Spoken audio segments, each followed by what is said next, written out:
Ing jaman biyen ana sawijining nagari aran amarga teknologi, negeri kang maju lan tentrem.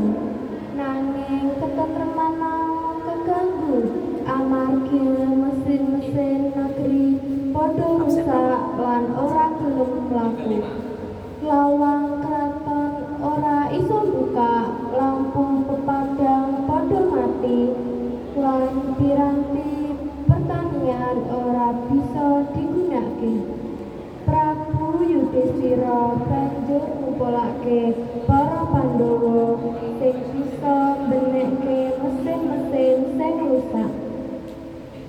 Para kadung Pandhawa amarga butuh satriya sing ora mung kuat tenaga nanging uga pinter lan ngerti mesin. Saka tengah pasewakan Werkudara maju ing ngarepane Prabu Yudhistira. Werkudara ngrasa bisa mbenerke mesin-mesin sing lagi rusak ing negeri iki. Kakang Prabu, kula sampun sinau. Kula badhe ndandani mesin-mesin negeri. Kula pengen nunjukake kepintarane kula Prabu. Werkudara banjur tumuju menyang pabrik agung Amarta. Ing kono ana mesin raksasa sing dikuasai dening Buta Karatan. Lambang saka kemalasan lan ora gelem sinau teknologi anyar.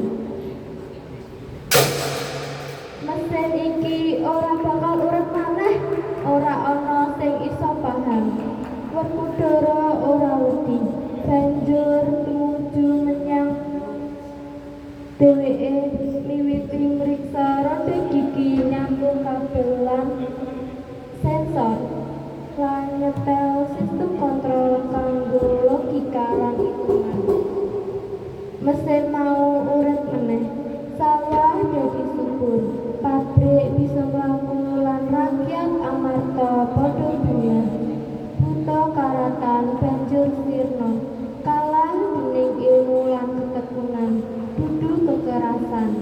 Prabu Yudhistira maringi piwulang yen kesatria sejati jaman saiki yaiku wong sing duwe ilmu, keterampilan lan tanggung jawab.